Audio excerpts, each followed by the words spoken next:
Well, hello everybody. Welcome to the midweek update. It's August 10th. Joe with you here on yet another Wednesday where we actually got our first inkling of maybe curbing inflation or maybe at least a slowdown. We'll get into it here, guys. I'm going to give you my 2 cents on the markets. Make sure you take it for what it is, my 2 cents. Take responsibility for the outcome of whatever you decide to follow along with this class or all of our classes, right? So, what am I talking about? Resistance levels being tested today on signs of slowing inflation. That's right, the CPI came in lower than expected. 0.0% versus expected 0.2%. That is down from 1.3% previous. So hey, whatever's happening is happening. Whatever's working is working. The markets have popped up and are now sitting. And this is what's really interesting. We talk a lot here at Maverick about when the markets ignore bad news. But when all the good news is out, and everything that the markets want to see is happening, it's up to them if they're going to continue forward. It's just one day.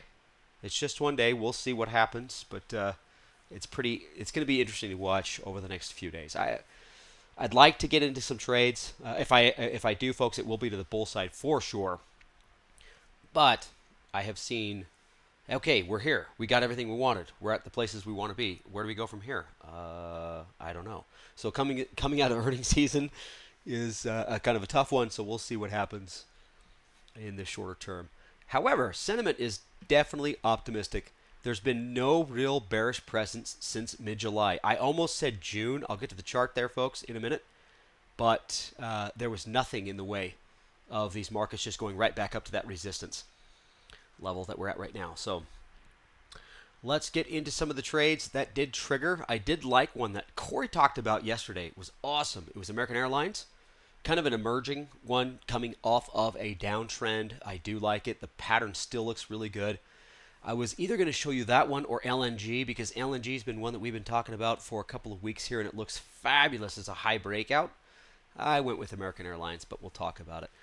Boeing TNA, which is the 3 times ETF, and then GameStop. Go ahead and take a look at it. It was really fun for me Monday, folks. I came out and I saw that the Reddit traders are back, the meme stocks, and they went after Bed Bath & Beyond, GameStop, and AMC. However, they're not faring very well right now. I'm not sure if the big boys or whatever, the institutions learned their lesson from last time, but they're bleeding off substantially. But we'll take. I didn't have that chart up, so if you guys want to take a look at it, do it on your own. CL on the neutral side looks really good. It hit resistance. It's falling back down. Colgate, Palmolive was what that is, and then Match is the only bear trade that I thought was decent, and it's actually got a green candle today, but I like the gap and the level that it's at. Let's get into all of these, starting with Boeing. Now, as you guys can see, the Boeing has a nice high base pattern. I was not ready. Let me get my pen. I'm going to do a bold red today. All right. So it's got this nice high base pattern from a gap that it had the beginning of the month. And I think that is earnings. I'm not sure. You guys can go triple double check that. But all the way back into, what do you want to call that? Early March, mid-March, that this thing had hit support. So it's back up there. It's got this really nice sloping ascending triangle pattern. It's a little early yet, but a diagonal spread, some sort of a credit spread above 170 would be great. Boeing is a large mover. It's got big strike prices, lots of expiration cycles. So it might be something to look into for you guys that want to play that game. For you guys that are into the smaller accounts, it might look expensive, but vertical spreads, targeted butterfly spreads are great for something like this. It would be ideal to do a diagonal spread that expires, let's say that we sold one today that expires Friday. That'd be awesome. However, it's going to be pretty expensive. The idea is to eventually get there because you have a lot more flexibility with these shorter term diagonal spreads. But targeted butterfly works as well. So nice trade. I like it. Moving over to TNA, we talked a little bit about this when it comes to the small caps. The Russells, once again, doing pretty well. We'll get to that here in a second. But the small caps seem to be following suit. What I liked about this is last week we talked about it. It worked. It's still looking really decent, but I do believe, let me draw the line. Yep, there we go. We are parking above just that previous resistance at early June. So this has kind of a momentum going on, if you will. And that was what I was referring to with this first slide, that these markets have had no real bearish presence over the last, month, just shy of a month. So if this continues, I don't see really anything getting into the way of this until somewhere around the mid 50s, 54, 55, somewhere in that area. But until then, it looks like a pretty fun trade. All right, and then American Airlines. Like I say, it was either this or LNG.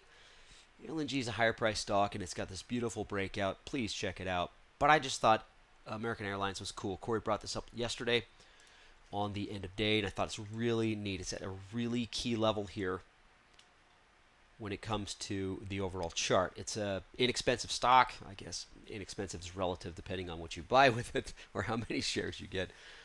However, I do like the emergence. I do like the volume has been pretty steady, but nothing's been in the way. Traders looking for some opportunities longer term. Getting into this, I don't think it's going to bust out and shoot up to 18 in the next week or so or month or so. However, this could be that nice slow play, something that you could position size for from 15 to 16 to 17 over weeks and even months. It could be something fun. For you guys that are looking to slow play something and it's not being messed with, notice it's not really in the news. It's probably doing pretty good. We're seeing oil prices come down, gas prices come down. That does affect companies like this that consume the majority of it. Well, they use a lot of it. So I wouldn't expect much more than just a continuation of the bull side or optimism at least. So let's jump over to Colgate. This is the sideways stock, and I just like the way that it's behaving. You could make the argument that this is a little bit more bullish. However, I just see this little slight symmetrical triangle pattern going on, and I am looking for two different places for Colgate here. I do think that if it can, let me get the line straight here first, kind of settle here. What I'm looking for is that resistance that was set in May and early June. I think it's going to maybe even pull back this far. So this little move to the downside might have a little bit more in it. But I do like these last two pivot points, right? They're a little higher than one's higher than the previous, but it's pushed the price action above the moving averages, which they are in line. So we've got the 20 above the 50, and they're moving higher. So it might stall out at 80. I'm thinking down to 79, between 80 and 79. So something sideways. This is why it's on the sideways to bullish. So take that for what it is. I don't think it's going to really fall apart unless the markets do, unless we get some sort of really bad news, which pushes me down to my only bear that I'm actually looking at. And today's candle is just awful, but I do like the fact that it is respecting its resistance, which is why I wanted to share it with you guys. This is a pretty substantial level for some reason. It did dip a little lower. You can see there in July, along with the rest of the markets. But it just can't seem to get there, and that's Monday, right? Monday's candle looked fabulous to me. Just, hey, huge move. And take a look at, I know that it's kind of covered by it, but take a look at the volume and this candlestick. That's a lot of volume. That's a gap down. That's a lot of push. That's a huge move to the upside. However, the steam just came out of it. Let me go ahead and do this. Look how fast that volume dropped right through here. So it does have this gap up. It looks like it might try to make a run to its 20 or its 50-day moving average. This is going to be my main line in the sand with this. But if this can stay below that 70 mark, oh geez, it is definitely bearish. All right, so that's all I have. Now there's going to be a lot more trades coming up moving forward. But for now, with the day that we've had today, it's kind of hard to find a lot of bears that are triggering. So let's jump into our market analysis. And as you might think, everything's pretty decent. So far this week, we've got the diamonds, the SP, and SPY, and the Qs all higher, 1.5%, just over 1% on the Qs, which was interesting. I thought that would be higher, but if you take a look at the charts, the Qs are already up there. I'm starting to see that these markets are parking themselves at specific areas and just staying there, even in light of what we had with the CPI number. This is a surprise to the downside. This should be super optimistic. I'd imagine a big surge. Maybe it comes later today. We're midday in the midweek here. So, but the Qs overall are higher, so they're not doing as much as the other two by about 0.5%. Now the Russells, I made mention of this when we looked at the small caps, up 2%, over 2%. Oil and gold both bouncing as well. So what are we going to do with these? Well, not much. I talked a little bit on Monday, I believe it was Monday, yes, I did the end of day, that Friday's move to the upside was met with almost the opposite reaction on Monday. Then we stayed kind of stagnant on Tuesday, but it was a news event, which usually it does take something like that to push us back above these levels. Now we are just barely above it, and it's one of those things where, hey, I'm just going to go ahead and put my toe in the water and see what happens. Let's take a look. What is everybody else going to do? Are you guys on board? Are we jumping in? Are we going to get into this pool, or are we just going to sit here and just peter around?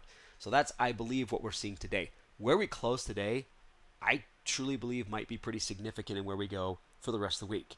If we fail and get below this line, I know that's not the greatest line, but right around the levels of support the SPY has and all the others, I don't think that we do very well for the rest of the week. However, if we can push higher, close on our highs, move above this, or stay where we're at, it might pull some of those reluctant bulls out to continue to buy these markets. Take a look at this too. A lot of reluctancy in participation. So it's not just me. It's not just us. There's a lot of traders that say, hey, we made a pretty substantial move from this level higher. Where do we go? Even with good news, where do we go from here? All right, diamonds, the same idea. Let's jump into it. Gapped up. It didn't quite clear it as clearly as the SPY did, but oh no, it did. You got to draw a line, but it's pretty hard to eyeball that, isn't it?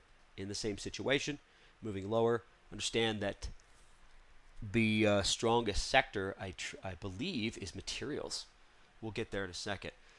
So you'd expect this to be a little bit higher, but once again, it's in the same situation. Let's take a look at the Qs. And they aren't as high so far for the week, just over 1%, I believe. Everything else is about 1.5%, but it's substantially already above it. It's already been above it for about a week, its resistance. So even though this gap is pretty significant, the idea behind it was we just need to stay above this line. We don't really need to set a new base and clear anything moving forward, which it will once these markets come back and the bullishness returns and things are safe to invest. Has the exact same thing the other two do, is a little bit reluctancy in participation. Hey, we had a huge move since June and July to the upside. I don't know where we go from here. All right, so there is our markets. Let's take a look at the economic reports. Obviously, right in front of our face is the Consumer Price Index. Let's go ahead and highlight this for you folks. The expectation was for 0.2%. Came in at 0.0%, which is nice. Before that, much higher. So we are going in the right direction. The markets absolutely loved it. The futures shot up. We gapped up, but we haven't really done much. Once again, we're in the middle of the day. We'll see where we finish. The core did do better than was expected, but it's still up 0.3%. I'm going to be pretty interested to see how we absorb the rest of the economic news. Well, let's get more specific to it, folks. What I'm talking about is this one right here, the PPI. Now, the PPI usually correlates with the CPI. I mean, if one's down, the other one's usually down as well. However, if we get some sort of weird surprise that this pops higher and doesn't go down, it'd be interesting to see how these markets digest it for the rest of the week. I don't think it's going to make too big of a difference. I imagine it's in line or slightly lighter. Most of the time, they're very close with each other, so I'm not going to look too far past that. All right, so that's it for the rest of the economic reports. Not a lot. The CPI, I believe, was the big one. Oh, sorry, folks, I jumped ahead. I'm just going to go ahead. Oh, actually, you know what? I'm not going to push any buttons yet. This is kind of the outlook that we have. Here's the chart. I'm above the 20, above the 50. I haven't hit a button yet, so let's go ahead and do the poll before I tell you what I'm thinking of. Let me launch it. All right, guys, there it is. There's your poll. Okay, there we go. And here's for the people that want to watch it live. There it is. So go ahead and take a look and tell me what you guys think moving forward. I think that we were kind of sideways to slightly bullish. We kind of had to be based on what I just showed you, above the 20-day moving average, above the 50, the 20-50 slope. But depending on where the price action is, that could change, at least on my top-down approach. Look at that. 100% voted. I'm glad you guys were here to see that. All done. I'm going to go ahead and close it, and I'm going to share it. And there it is. +1. 0 to +1 with a bullet. Pretty much, 6% variance on the outside. That's an absolute bell curve right there. Great work, folks. Okay. Let me go ahead and hide this. I'm going to put this back for you guys. And now I can push my buttons. So, yes, +1 on the monthly outlook. I absolutely have to be. And I am +1 on the weekly outlook. And the reason being is because we did pop out of resistance. Plain and simple. Now, do we hold there? You're not going to see me go ahead and load up on a bunch of bulls for longer term. I am going to stay balanced. I'm going to be a +1 to 0 portfolio. That is for sure. I might take a look at some of the bear trades that I'm looking at, and if I see them coming off of the floors or bottoms, I might move those to a 0. But I am not going to abandon sideways at all, regardless of if we close higher or not. So I want to see if we can sustain this level or retest. Thanks a bunch, guys. Appreciate that. Awesome. So let's move over to our sector analysis. And this is where you're going to see basic materials leading the way. I imagine they had the most to come up off of. We'll take a look at the chart. But all of these have been pretty decent. The weakest was the consumer cyclical, which is your discretionary, if you guys want to take a look at that. Not your staples, stuff like that. But it's still positive. And this is relative from Wednesday to Wednesday is where it's at. So we'll jump into it. There you go. I guess this would have been a better slide to zoom into. This is our breakdown. This was about 30 minutes ago, so things might have changed a little bit, but the basic materials surge was pretty big. I thought that was really interesting. So let's take a look at it. There's your materials. It just seems to me that it had a higher gap.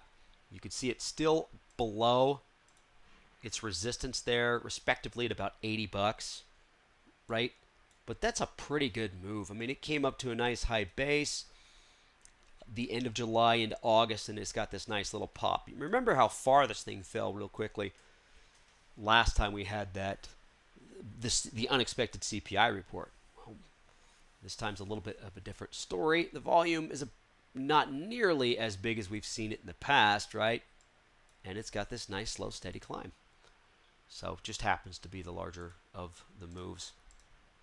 So let's get into the weakest, which is the consumer cyclical, and it doesn't look weak to me. Now, folks, I use the IYC as the consumer discretionary.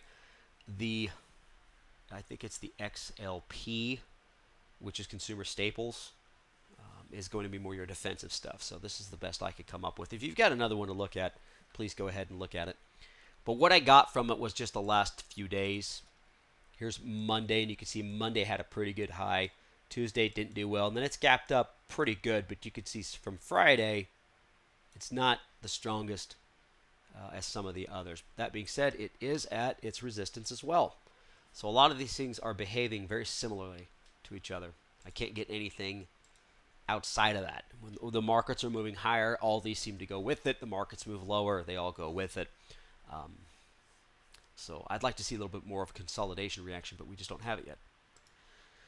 Okay, let's do a quick conclusion, and then we're going to go out and take a look at trades. So we'll see how this news plays out for the rest of the week. I wonder if that PPI is going to have an effect. If we get two good inflationary gauges, both on the consumer side and the producer side, then maybe it just adds a little bit more oomph to the upside, giving us a little bit more price action above resistance levels. I would like to see that. Just give me a little bit more confidence to maybe turn that 0 to +1 up to a +1, +1.5, right? Still not going to bite all the way into it. So the markets have been waiting for a sign of slowing or stagnant inflation for a while. Was this enough? It's one of those things, folks. I've seen way too many markets that we've gotten everything that we want, and they don't do anything with it. The markets will hesitate, or they'll even sell off. And you'll ask, why? What's going on? Why? Inflation's coming down. People have jobs. We're ahead of this. What's going on? That's just how the markets work. So sentiment for now is very comfortable. It has been since mid-June, or July, I should say. June had a little bit of a bearish retracement, but June it really took off. And it's coming from a pretty strong bullish surge. Geez, even up to Monday, we actually had memes coming back. I mean, you go all the way back down to how bad we suffered, and now we've got the memes coming back. All right, it's like nothing happened. Anyways, I just poke fun at it. We'll see. Economic data-wise, jobs data was hot. That was actually an inflationary number that the Fed would look at, realizing we might have to tighten. So it's kind of a bad thing. CPI lower than expected is kind of a good thing. We'll see what the Fed does with this and digest it, whether they come up and talk about it or not, or we'll see them moving forward. But they do need to stay on pace. Their target will need to be met regardless of this CPI number coming down. They have to stay on top of it. 0.75, continuation 0.5, 0.75s until they get that target rate. All right, done babbling. Let's go out and take a look at some stocks here. First off, I need to show you the stocks. There we go. So you can see we jumped up and just parked. Kind of normal. All the news is out. Here's the NASDAQ, showed a little bit of a candle before it got there, but here we are. We're just parked. Everybody seems to be happy at their levels. Interesting enough, 2.34% up on the NASDAQ. Looks like it gained quite a bit more than the other two so far. So we'll see. Where's that going to go? I don't know. All right, what do we got here to look at? Doesn't look like we got too much, which is fine. These are tough days.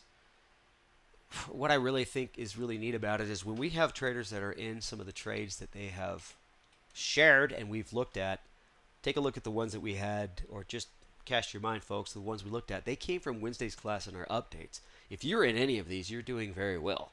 So if you got 5, 6, 7 trades that are doing very well, I understand if you're not looking for new ones. So these classes might feel a little thin, but that's a good thing. This is APH.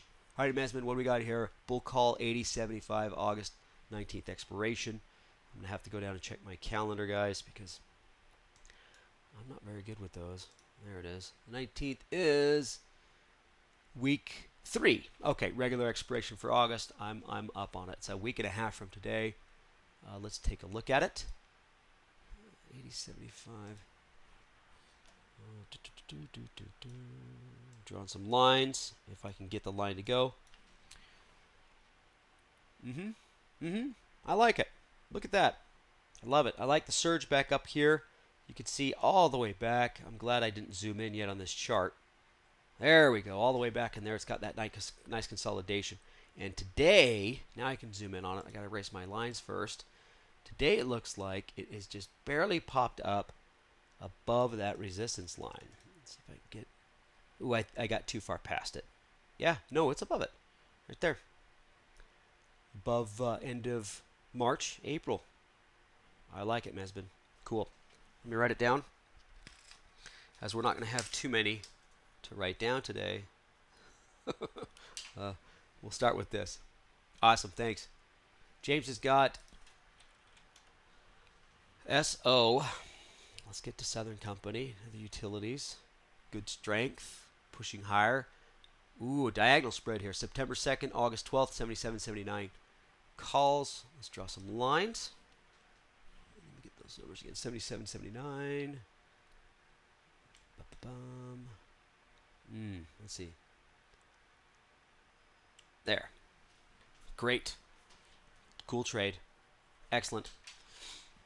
His 79, I believe, is going to expire this week. Great, James. Awesome.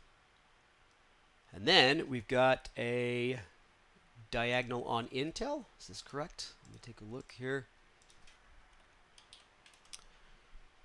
36.34. Diagonal put spread, September 2nd, 12th. So same dates. Oh, neat. I'm going to have to zoom in on this one because I want to project how low this might go. Not go too deep, right about there. There we go. Sometimes if you put these things in perspective, it's nice to have that, you know, that channel down to where you have that dead air to where you could draw stuff. At least it helps me. 36, 34. Look at that, right in the middle of it. Off that support level, set, then the gap, and it couldn't get above it. I like that action right there. It's really nice. Good choice of strike price, in my opinion. 36, and then the 34 target, which, once again, you could draw projections for that. You could do the Fibbo snaps, whatever you want. I love it. He's only got 3 days left, including today, for that to stay around the 34. That's a good one, too. IMTC. Thanks, James. Great trades. All right. Who's next? Oh, Dan. Dan is looking at... Sorry, guys. Trying to get to my cursor. Meta. Aren't we all part of the metaverse? We should all be plugged in by now. All right? To stall at 185. I'm going to zoom in. Okay, that's probably enough.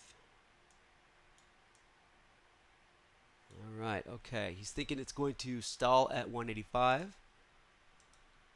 September 165, 155, 145. Okay. 65. 155. Oh, right there. And 145. Oh, cool. Targeted butterfly. Okay. Retracement. Range bound. I'm okay with that. You know, I like it. Playing the range. Thinking it's going to stall out here. Retest back down to that support, which is, that's right, folks. Here's the best drawing of a target I can ever make. There it is. Right as target. And let me get the dates. September. Plenty of time. Plenty of time. Now, what's cool about a targeted butterfly, Dan, please correct me, but I know Dan pretty well.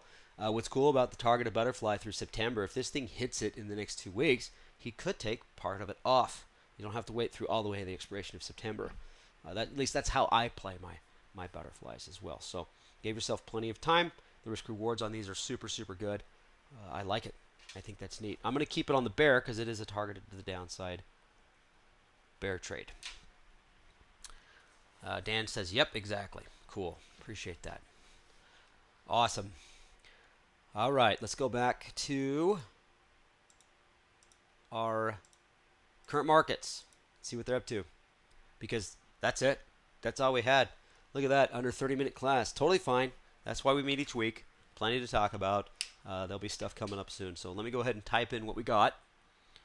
Thanks again, guys, for your participation. It's kind of hard to find some trades. At least for me personally, if I'm in 6, 7, 8 trades that are doing pretty decent, I tend not to scan so much, right? I guess that's just human nature. All right, we got a couple bulls, a couple of bears. Sounds about right. And I'm just going to keep an eye on what these stocks or what the markets do at these levels. I don't think the PPI is going to be too far off of what's expected, but if we really can't gain any traction and shoot up higher, I'm going to be a little bit more reluctant to be more aggressive to the bullish side. Stagnant's still on the table, guys. I know it's the end of the summer, but it could go into fall. Stagnant is still on the table. All right. You're probably sick of looking at this, so let's have you look at this.